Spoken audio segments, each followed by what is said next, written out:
What's going on, you guys? Welcome back to EP09.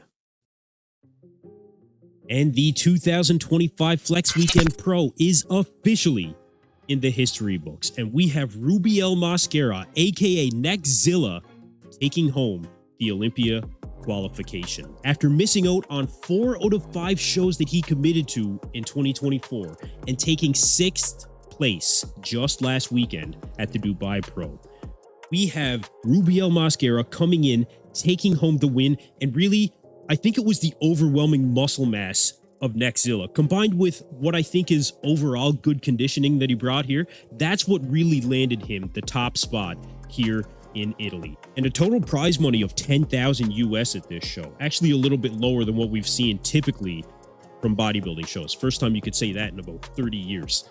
Now, I'm actually happy that a mass monster took home this win. Personally, I'm happy about it. You know, I wanted to see one of the freaks actually bring it home at a show this season. You know, why did this guy win? Because he was the biggest guy in the show. And like I said, definitely good enough conditioning. Actually improved from what we saw last weekend as far as I'm concerned. We also have Andrea Presti taking home 2nd place for the 2nd weekend in a row, taking home 5,000 US. And Adolf Burkhardt, who actually competed last weekend in Dubai, 3rd place in 2,500 US. 4th place, actually a personal favorite of mine, Josef Kveton taking home 1,500 US dollars. Best shoulders in all of bodybuilding, guaranteed. And after 2 rounds of the first call-out, which was about 6 or 7 competitors, which I actually, the more I see that in shows, the less I actually like it. I really think that 5 competitors for the first call-out is just about where you want to be. Top 5, maybe top 6, but 7, you're getting onto too many. Anyway, Adolf Burkhardt taking 3rd place, like I said, in this show. Not a competitor I was really familiar with before this show. He definitely has that dense muscle, you know, definitely a level of muscle maturity that maybe you would say even Rubiel didn't display. Good muscle separation, fairly good, I think fairly good proportions overall. His flow just a little bit off from the front and from the back, a little bit better from the side, but you know, conditioning was very good for this guy. Definitely brought the conditioning. And I think top 3 against some pretty big names like Rubiel and Andrea Presti, you know, this is a great way to stand out. I think that if he went back and made some improvements and really came back in 2026 with more size, continue with that conditioning factor, I think this guy could do very well. So in 2nd place, we had Andrea Presti. Now, Presti looked good. I don't think it was his best, but I don't think it was his worst. I've definitely seen him with better conditioning in the past. But, you know, one thing that really affected Andrea right from the start was the amount of sweating that he was doing. After about the first round of the mandatory poses in the first call-out, he really started sweating, and it definitely affected his tan, especially from the back. It actually doesn't look that bad in this picture when it came to the back double, but he did definitely have a problem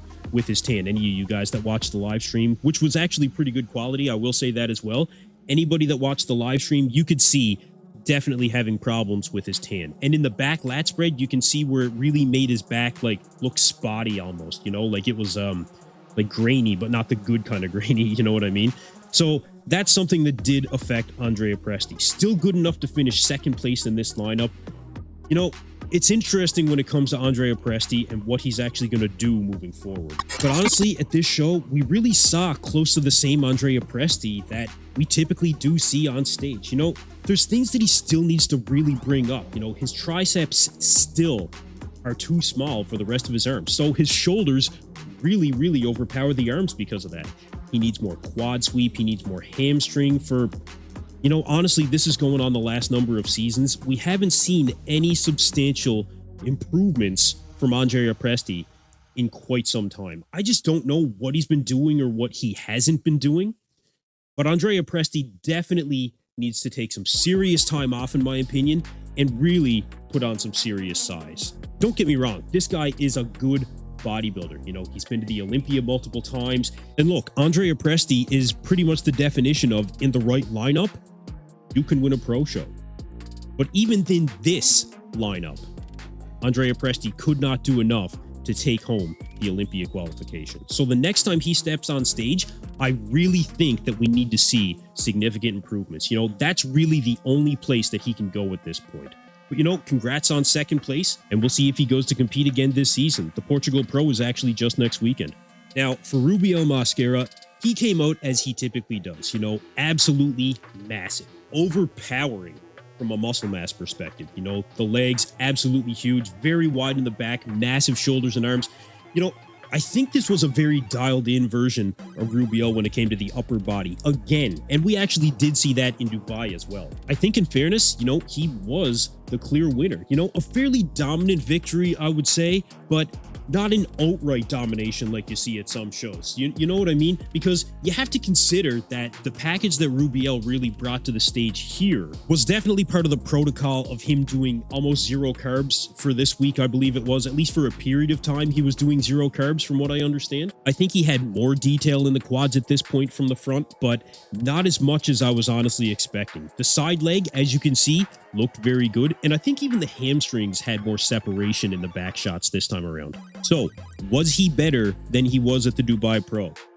I think that he was. You know, marginally, but that's not bad for a weak transformation. In this case, I think improvement is improvement. You know, I said it right after Dubai. He should continue to compete, and in the right lineup, he could win a show and punch his ticket to the Olympia. And that's exactly what happened here at the Flex show. Now, he does have some time to improve for the Olympia. I will say that. We're at about 15 weeks out from the Olympia at this point, and Rubiel can 100% come in with that quad detail that we're all waiting to see. And if he does, he could possibly make top 10 at his first Olympia. It's really just a conditioning factor that I think could get him to the top 10. But look, I'm not saying that he will in his first Olympia, and especially if he shows up with a package like this, he's probably going to find himself outside of that top 10. But look, you guys, that is the 2025 Flex Weekend Pro. Rubiel Mosquera, aka Neckzilla, takes home